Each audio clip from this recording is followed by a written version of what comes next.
Welcome. This talk is centered on how medical assistance in dying functions in Canadian society currently. It's titled Breaking of a Just Society, How MAiD has Replaced Supports to Thrive. I'm Dr. Ty Ragan. I look forward to the conversation to come on December the 3rd. We'll start in a good way. I'm here on Treaty 7 land, and we acknowledge we have failed to see the person on these treaty lands, usurping sacred teachings of First Peoples around disabilities to fit the confines of colonial medical models and normalcy. As we continue the journey of reconciliation here on Treaty 7, this includes the settlers in healthy collaboration with First Nations of the Siksika, the Piikani, the Kainai, the Tsuut'ina, the Stoney Nakoa First Nations, Northwest Métis Homeland, Nose Hill, and Elbow districts to renew and reclaim disabilities as gifts and as full persons. Just so you know who I am, as I said before, I'm Dr. Ty Ragan. My doctorate is in psychology. My pronouns are he, his, and him. I experienced life having traveled through a continuing travel with atypical PTSD, psychogenic non-epileptic seizures. I'm a multiple-time stroke survivor. I'm neurospicy. I'm a partner of one. I'm a father of two, one who experiences life medically complex, and one who's a creative songstress and storyteller. I'm an advocate, writer, speaker, educator, Trekkie, Whovian, Robin Hoodologist. I explore ancient aliens and the weird. I'm a comic geek. I'm a mixed heritage settler with connections with Indigenous folks. Generationally, I'm in Generation X. I love current events. I'm politically engaged, sober, practical researcher, philosopher, and theologian on belonging. I thank you for inviting me to share space with you today. I also want to take some time to reflect on medical assistance in dying in my personal intersections, so you know where I'm coming from. I do not fall on either one of the polarized ends of the debate. I try to walk middle ground. I support life autonomy. Since the Sue Rodriguez case, I would talk about around the dinner table in junior high school with my parents and family. I provide spiritual counsel and mental health counsel for individuals in the decision-making process, for staff members, as well as family members as people have journeyed through making the decisions. I view medical assistance in dying as a neutral medical procedure. It's the procedure itself. What we need to address is what we have lost around it. That being that we have removed those things as part of our social contract in Canada for thriving for all individuals and persons here as residents on what is known as Turtle Island, we currently call Canada. And that being things such as full universal health care, being things such as a robust public education, accessibility, inclusion, aiming to keep people above poverty lines, not looking at the poverty line as something that should be something to look towards, but actually should be where we begin our conversations and looking at those who are in need of supports to thrive, what those supports are and how we accomplish them. Those are just some of the things in our just society that are being chipped and stripped away. And what does not make this and makes it adds to the conversation medical assistance in dying.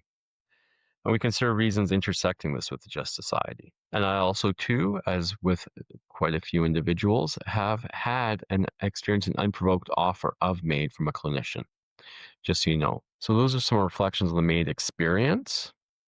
And as some of you may know, when you get that unprovoked offer, it starts to percolate thoughts in your own brain as to the why. Where do you fit? How do you fit in the current existing 2 tracks of MAiD and the 2 tracks that are to come? What do things such as the being able to make declarations ahead of time as well? So I want to make sure we are addressing all those things as part of this conversation. And so one of these things we're going to move into here is looking at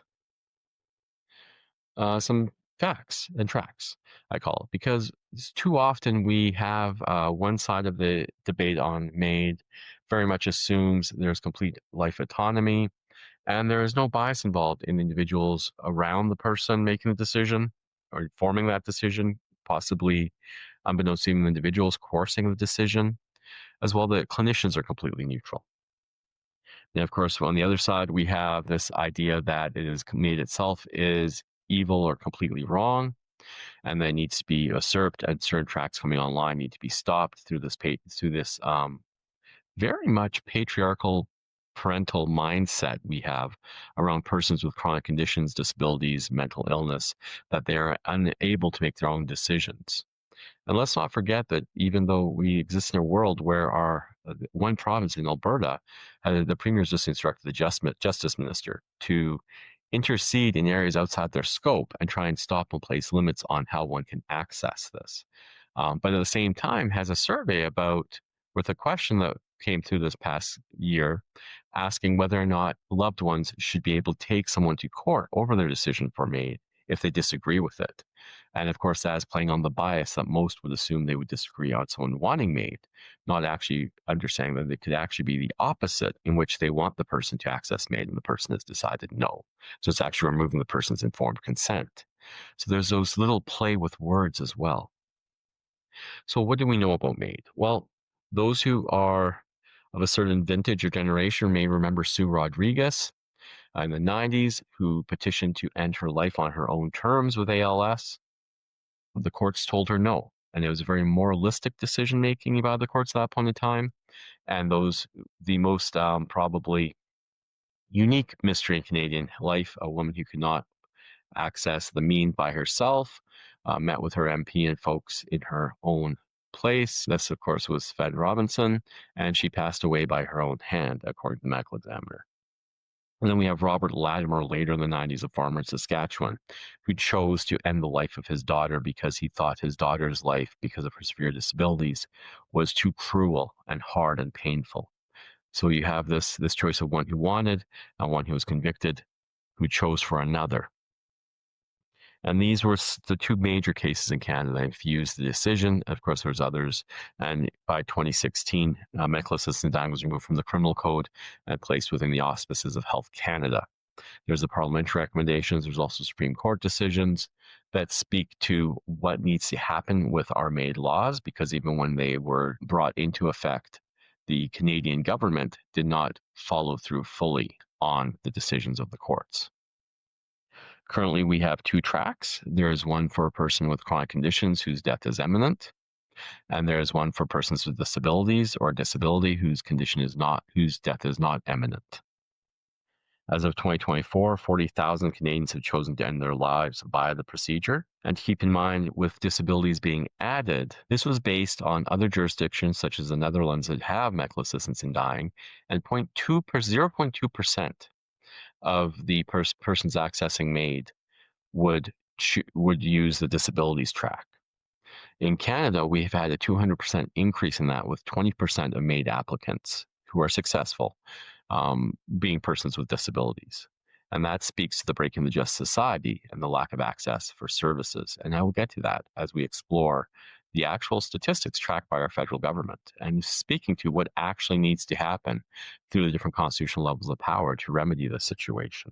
Intriguing as well, a survey by Angus Reid found that 40% of healthcare workers state they're not trained to support persons with disabilities and chronic conditions properly. So just think about that. Doing your job, you want to help, you want to care, but over 40% say they don't know how to. How frustrating that must be, and how much that frustration is passed on to the individual you're serving. In 2027, it's been paused twice to allow the provinces to catch up. And I say to allow the provinces to catch up because, according to Health Canada, 12% of a provincial budget should be to mental health supports. On average, the Canadian province spends 6% of their health budget on mental health supports. So that's a half of what should be getting spent. So in 2027, mental illness will be added. And of course, this brings up the parental and parochial attacks going, well, how can a person with mental illness who wants to end their lives experiencing this, how can they make the decision? How can they have informed consent? Most mental illnesses, you're lucid if you're following through with your treatments. And this, of course, is again speaking to that inability to thrive. And why could that be? Well, this could be because maybe you have gaps of months between seeing your clinicians. This could be maybe because you're on the wrong psychotherapeutic intervention. This could be maybe because you're not engaged in societies because of stigma in your community and how they view you. Or it could be maybe you do have that type of mental illness that is resistant to treatment. So there's many different intersections, but to say that someone with a mental illness will not be able to provide informed consent is stigmatizing, dehumanizing, and removes the ability of the individual. Because as we know, it becomes a mental illness when it's diagnosed through what we use in North America as the Diagnostic and Statistical Manual. It's on its 5th edition and in a revision. And this is when the condition impacts day-to-day life. That's when it gets diagnosed. We're not talking about TikTok. We're not talking about social media. We're talking about verifiable diagnoses here and verifiable treatment, and wraparound supports are usually needed, just as with disabilities, just as with chronic conditions. And this is where that Just Society contract has been broken, because those are not fully in place. Then we also have advanced directives. The Quebec Supreme Court recently ruled that advanced directives are a necessity. This is basically saying if you are diagnosed with neurodegenerative disease or another disease that could technically lock you in compared to what is known as typical communication, you can plan out ahead of time when you would like your life to end in the course of your disease or your condition. And even if you're not able to provide informed consent in that moment, this advanced directive will take care of that.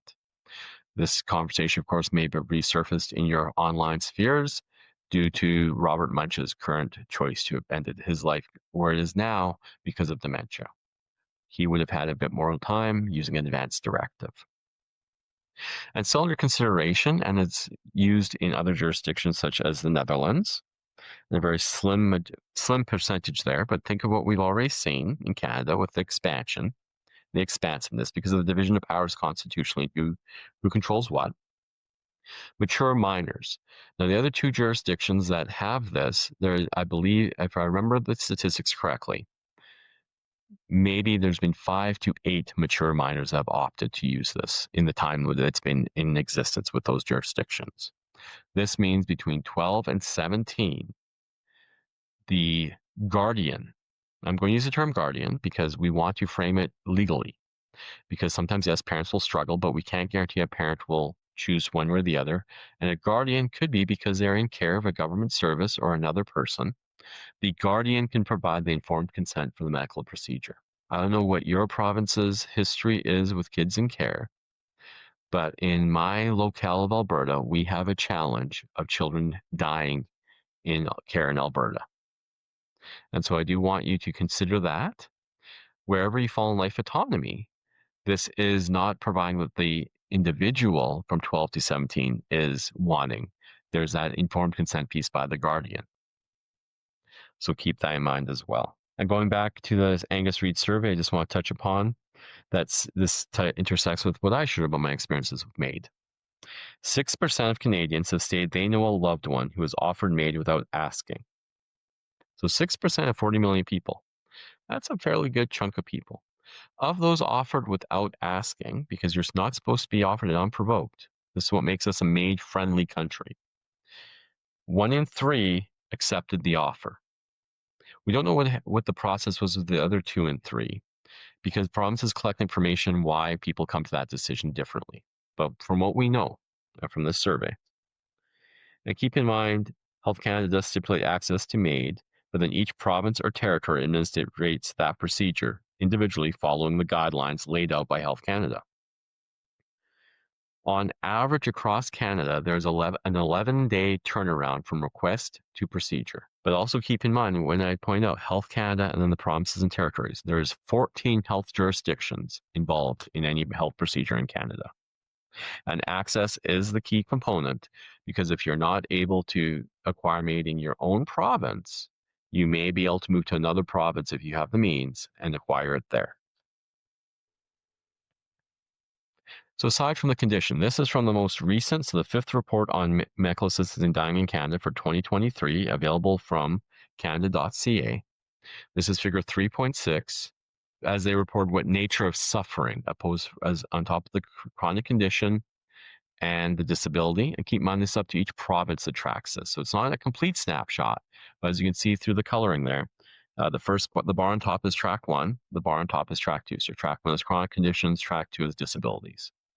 So one of the leaders here is loneliness. And then the bottom ones that lead talk about loss of ability to engage in meaningful activities. So that's purpose. And then the next one is the loss of ability to perform activities of daily life and loss of dignity. Well, the last 2 I mentioned there can almost be combined together. But we also talk about inadequate pain control loss of independence. Their perceived, look at that medium one, perceived burden on family, friends, or caregivers.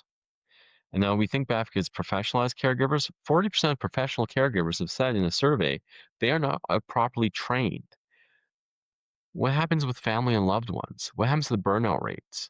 What happens when you cannot access respite because maybe one of your household has another chronic condition, so they're not working. So your government looks at it and goes, well, looks at that situation and goes, well, because you have someone not working, they can be the primary caregiver. You don't need respite.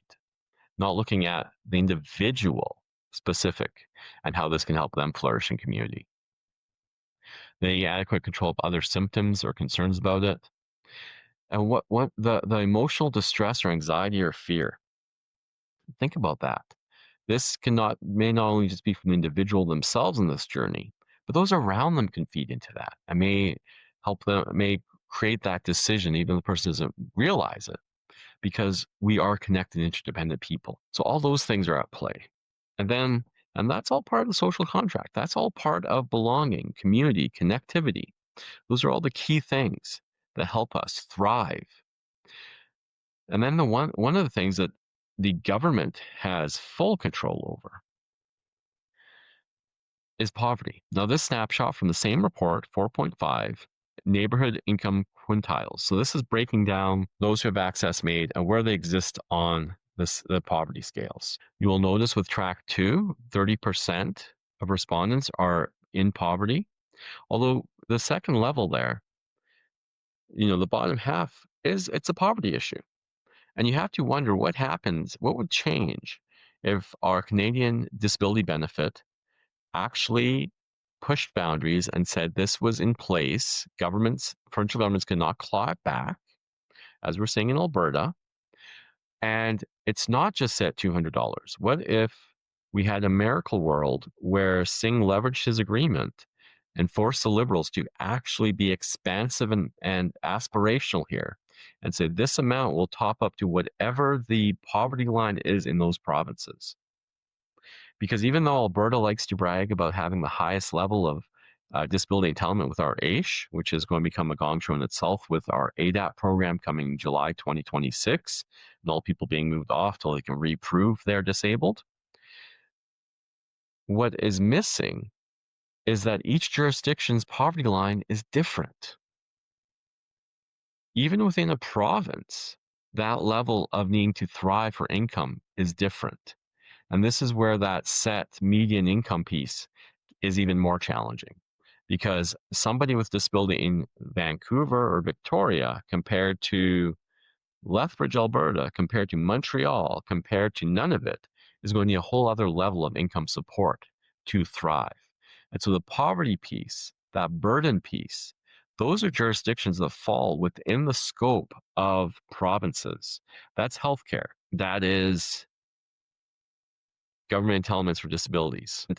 Even saying things like forcing individuals to apply for the disability tax credit at $200 to $400 an application with their family doctor in Alberta, when most folks on AISH wouldn't even qualify for paying taxes because of the amount of income they have, even if they have a little bit of work. A disability tax credit only helps if you're paying taxes. And that's why many folks who are guardians and have their children living at home to become adults will use that disability tax credit. And we've used it as their children. That's why they have one that's basically ongoing. So I do agree with what the disability minister Nixon, that he's a communities minister here in Alberta, did say about it should be automatic with anyone filing with a disability income entitlement from a province should automatically get the CDB. I disagree with the rationale he had behind it was so that the province could take that $200 away. And so it's, yes, you have the same monthly income, but you have not gone ahead, which speaks to the other breaking of our social contract, which is when you age in socioeconomics with disabilities. So we have somebody, and all of a sudden, in some jurisdictions, they may see a bump in income when they retire with the Canada Pension Plan, old age security, guaranteed income supplements, whatever their province brings around them, whatever the province will bring around them for healthcare supports. Using the case there where I exist in Alberta, and I bring over 20 years of supporting folks with disabilities in the homeless living sector, the unhoused, vocational coaching, and personal intersections of my family. What we saw was a reduction based on how much money they made on age when they retired. And then the double whammy of we in the 90s, and you can track this through Kevin Taft's work on shredding the public interest, when he lost his job as a bureaucrat with the progressive conservative governor of Ralph Klein. We clawed back what the seniors got for governmental supports for health. And we switched to a cost share insurance plan of Blue Cross. And this is what the government in Alberta keeps saying, why we don't need the dental coverage and why we don't need pharmacare, because we have Blue Cross. Well, Blue Cross is a 4-fee service of insurance, and your rate will go up depending on what your conditions are. Everyone will qualify for it, yes, but what you pay changes. And our seniors will be seeing an increase from, it's a cost share on the pharmaceuticals, and you'll be seeing a $35 amount coming in shortly, which is a 40% cost of their pharmaceuticals. So now you have this thing happening at 65 with Blue Cross coverage, as well as lowering of income. That has also opened up the socioeconomic bandwidth, and you see some seniors who will choose MAiD because they cannot survive on that loss of income, that loss of dignity, that loss of socioeconomics. So even though when you look at this chart, you may see that it's kind of balanced across the economics.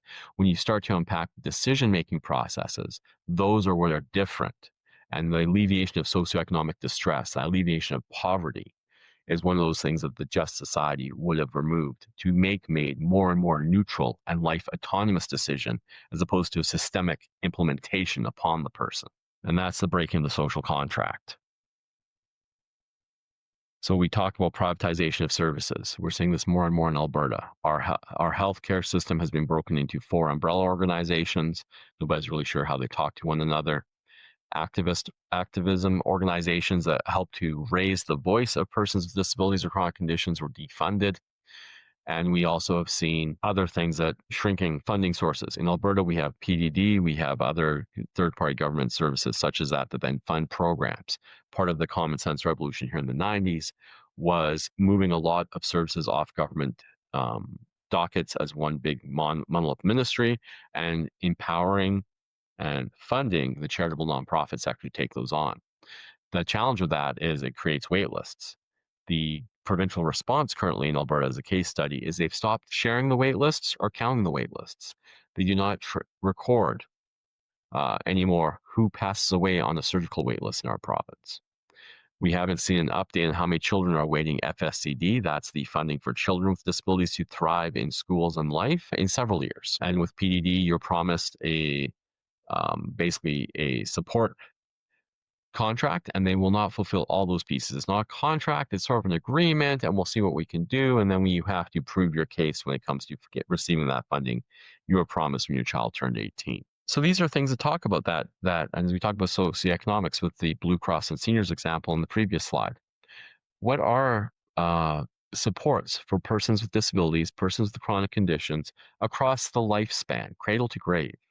Those are the things that the Just Society spoke about. Those are the things that we want to ensure all Canadians could thrive, all residents could thrive. That's why we have freedom of movement in our Charter of Rights and Freedoms. You can move. One of the hardest things to do is move jurisdictions as a person with a chronic condition or a disability. And I spoke to the ADAP program. Those who want to dive more into that, ADAP is a workfare program, and basically 77,000 people on nation Alberta. Yes, the last StatsCan counting of persons who identify with disabilities in Alberta in 2022 was placed as roughly almost just 30%. So that'd be about 1.6, 1.7 million of our population. Only 77,000 get our disability entitlement. So we are already a very hard province to qualify for that disability entitlement. It is a lot of paperwork, it is a lot of advocacy, and appeals in many cases. It's still hard to prove if some of your conditions were caused by substance misuse, or if somebody on the Citizens Board can Google and find a treatment, whether or not your team agreed with it or thought it was best for you. They can still use that as a rationale to disqualify you, and you have to appeal that. So on many of these appeal processes and argued for my clients. Then we have the CDB, DTC we talked about. AADL in Alberta is where you get provided for your support equipment, and it's a wonderful program. The challenge being is that you need an occupational therapist to sign off on these things, And with the privatization models in Alberta and the privatization of our home care sector, the occupational therapists can be backlogged. So you can be waiting months to get the proper paperwork. And if you go ahead and try and do it yourself, you will not always see a full reimbursement. So that can be another economic hit you take, or you just go without. And in some cases, that can be like having a broken shower chair and not being able to have hygiene. And even when we think about that, home care in Alberta only qualifies you for 2 showers a week if you qualify. Just let that sink in. And then we talk about that connection with community, that feeling like a burden, that feeling like you're just that other. And as I said, there's 14 health jurisdictions. Health Canada sets out what must be included for access, and that's the key word, access in Health Canada.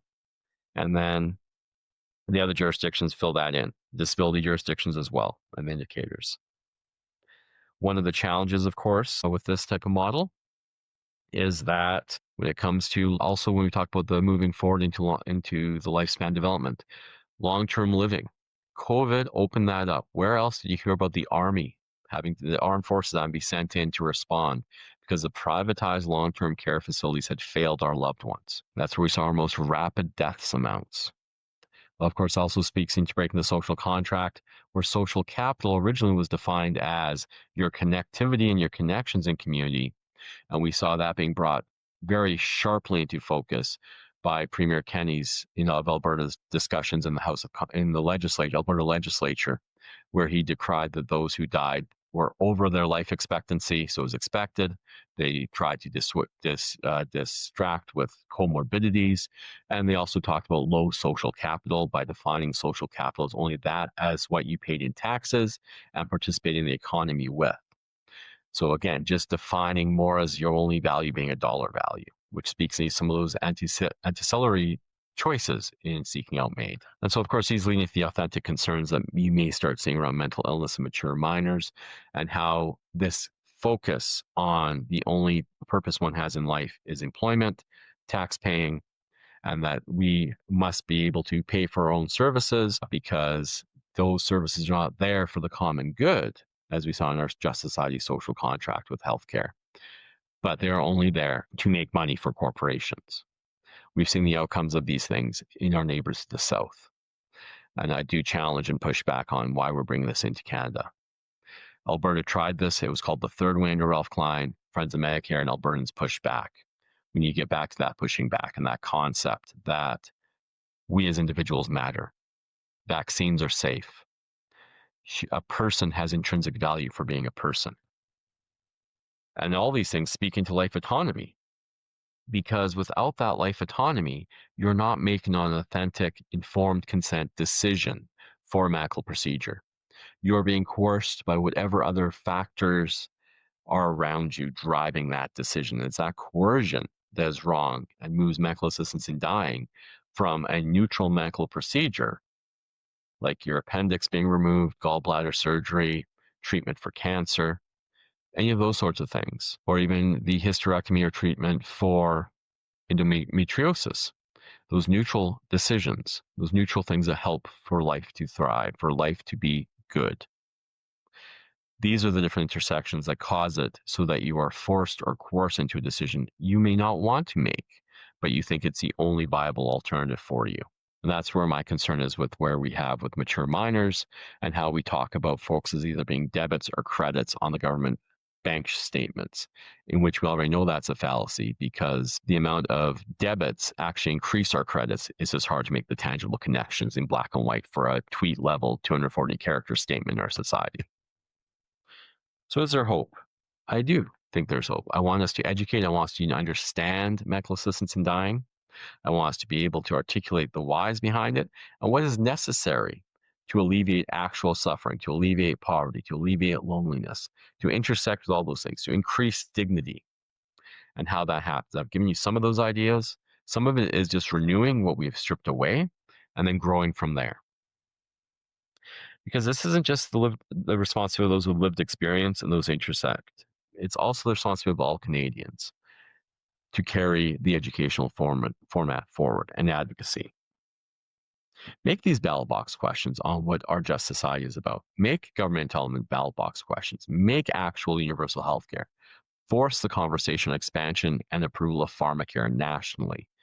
on the ability to have full supports for thriving, making public education robust and supportive, those sorts of things. Challenge intersecting decisions are government and community responsibilities. Don't fall into that polarization trap. Government loves those polarization traps. We see this very clearly in disability communities where they break down by support by diagnoses and by level of support necessary. So when decisions need to be made, we have a fractured community, not a formalized voice. I use the example of Alberta, 1.7 million Albertans. That's 30%. That's a huge advocacy pushback population, plus all the intersections around that. That is a unified voice for change. We allow them to continue to break it down. That's where we lose hope. That's where we lose our voice. We are the largest minority in Canada. Anyone can join it at any time, expected or unexpected. So what are some clear things to advocate for? One is accessibility. Part of accessibility is removing the grandfather. I don't know if other provinces have this. In Alberta, we have this. We grandfather our building codes so that other public buildings and house builds aren't expected to come up to code. It's just grandfathered in until there's a major change in the structure of that building. In Alberta, we have employer assertive accommodation laws. That is, the employer only has to accommodate up until it's unfair burden.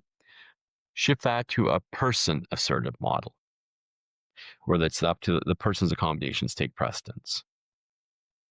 Expand, as I said, universal health care to include pharmacare, optical, and mental health. Get us up to that 12% in every province. Or claw back that money, feds. Force the provinces, make it very clear why money is being lost at the federal level. Make sure those agreements are accountable. Just like the government signs with any organization, you have to account for the money used. Make our provinces account. Let them quit taking into general coffers our healthcare money and using it for other things. And dental care needs to be a part of that. Have a disability plan. I remember in 2014, there was a debate around an autism plan, and the disability community actually unified our voice and pushed back, and it became talk of a disability plan. Keep that push going at the federal level and at the provincial levels, and at the make it work pan-nash across Canada. Force governments to set aside their ideologies and egos. We have a blue, whether or not, regardless of being labeled as a liberal, when you look at how Mark Carney functions currently, he is what would be traditionally called a blue Tory. So what would a fully accessible plan look like for Canada under his nation-building strategy? My challenge is you want to see the biggest way to get Canadians employed, the biggest way to create purpose and belonging for all. Make a nation-building plan to make Canada affordable and accessible. You will see employment across all jurisdictions and all types of employment to make this happen. Not just the upgrade on public buildings, but on homes, not a rebate after you pay the fact. Have them just come in and assess your home if you want it for upgrades and make it happen on the government dime. I'm a taxpayer. I want this used for all residents of Canada. We also have to break that language. Quit letting them talk about just taxpayers in Canada. Talk about all residents of Canada and the dignity we deserve. Let's take back our language.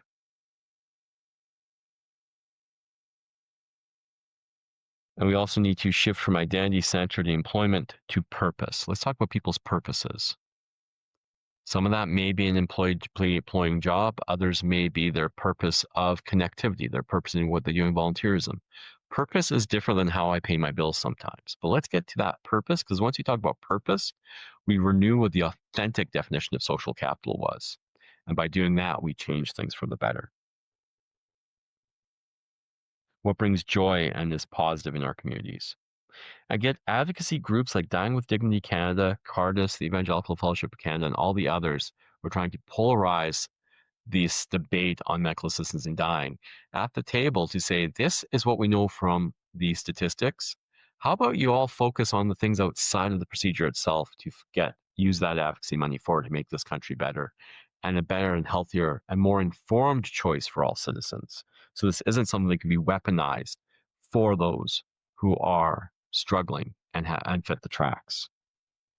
Because medical assistance in dying is about life autonomy. The decision is a personal one, and we need to honor it. At no point should we be politicizing or polarizing it. So I'll leave you with some opening thoughts at closing time. Medical assistance in dying is about life autonomy. It's a personal decision. We need to honor it. No point should we be driven because as a society we have failed those who need to be lifted up out of the survival to thriving. At no point should one be in a panic about affordable and accessible housing, feeling they are a burden, living under the poverty line for where they live, have to choose to leave family to have supports necessary. In the way in Alberta, the way we deem long-term care, you may not be in your town, your village, your hamlet, even your city, or even close by your family. If this is where they deem your coding is, that's where you go. That breaks your ability to thrive and survive and be an engaged member of society. We should not have to choose between rent, mortgage, and medications, and utilities and food. Canada stated it was building a just society over 60 years ago. And in less than 10 years, we have decimated it. Using soft eugenics, 13 jurisdictions have been given out to play with one's ability to thrive by the medical profession. You raise your own voice, the voice of your people you intersect with, your loved ones, your family, your friends, your associates as well, to push not just for what was lost, but going beyond what is deemed appropriate. So we can move out of crisis mode, survival mode, repeat, to thriving. That's the key word. Thriving. Think about what that means to you. Thriving, being able to dream, have aspirations in a space where all can have aspirations and dreams and live into them. Thank you.